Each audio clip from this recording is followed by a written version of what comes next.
اللہ تعالیٰ سے خوف کی قوت اور نتائج کیا ہیں؟ اللہ تعالیٰ کا حکم ماننا آسان ہو جاتا ہے. نماز کے بارے میں آتا ہے وَاسْتَعِينُوا بِالصَّبْرِ وَالصَّلَاةِ وَإِنَّهَا لَكَبِيرَةٌ إِلَّا عَلَى الْخَاشِعِينَ الَّذِينَ يَظُنُّونَ أَنَّهُمْ مُلَاقُو رَبِّهِمْ وَأَنَّهُمْ إِلَيْهِ راجعون.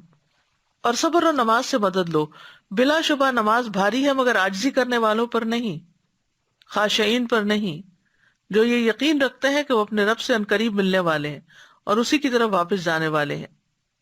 پھر نیک اعمال میں سبقت کا جذبہ پیدا کرتا ہے. انہم کانوا یسارعون فی الخیرات ویدعوننا رغبا ورہبا وکانوا لنا خاشعین. بے شک وہ نیکیوں میں جلدی کرتے تھے اور ہمیں رغبت اور خوف سے پکارتے تھے، ہمارے ہی لیے عاجزی کرنے والے تھے. ابن تیمیہ رحمہ اللہ کہتے ہیں ہر وہ شخص جو اللہ کی نافرمانی کرتا ہے پس وہ جاہل ہے. ہر وہ شخص جو اللہ کی نافرمانی کرتا ہے وہ جاہل ہے، اور ہر وہ شخص جو ڈرتا ہے وہ عالم اور اطاعت گزار، اللہ سے ڈرنے والا، موت سے پہلے نیک اعمال کی طرف دوڑنے والا ہے. دونوں گھڑیوں کو غنیمت سمجھتا ہے، یعنی کہ وہ دنوں اور گھڑیوں کو، یعنی جو وقت اس کا گزرتا ہے اس کو غنیمت سمجھتا ہے اور اس کو صحیح طور پر استعمال کرتا ہے. خوف کے نتیجے میں نیک اعمال سرزد ہوتے ہیں. خوف اللہ کی اطاعت کے کام کرواتا ہے، فرائض کی پابندی کراتا ہے، لوگوں کی خدمت کراتا ہے.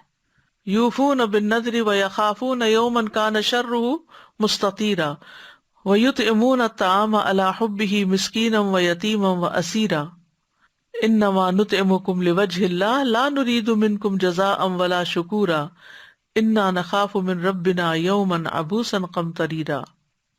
یعنی اللہ سے ڈرنے والے کون ہوتے ہیں؟ جو اپنی نظر پوری کرتے ہیں.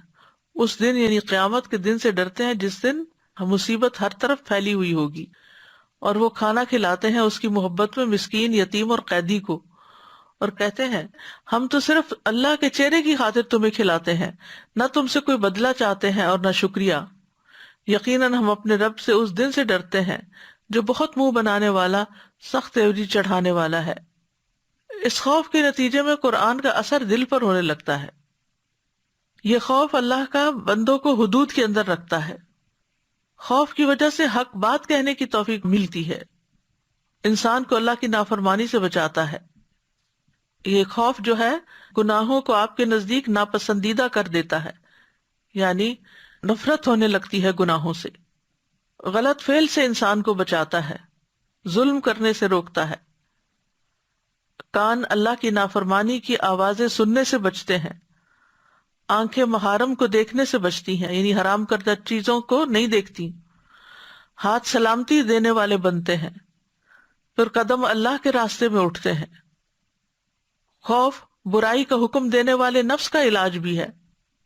خواہش نفس سے روکتا ہے، خواہشات پر غالب آنے کی طاقت دیتا ہے، گناہوں کی لذت کو ختم کر دیتا ہے. ابن قیم کہتے ہیں خوف کے نتائج میں سے یہ ہے کہ خوف خواہشات کا قلع کما کر دیتا ہے اور لذتوں کو بے مزہ کر دیتا ہے.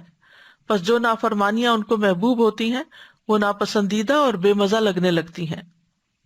یعنی جب اللہ کا ڈر آتا ہے تو نافرمانی کے کاموں سے دل اچاٹ ہو جاتا ہے. اپنے گناہوں کی معرفت کرواتا ہے، انسان کو باریک گناہ نظر آنے لگتے ہیں، انسان گناہوں کو مٹانے کی دعائیں کرنے لگتا ہے.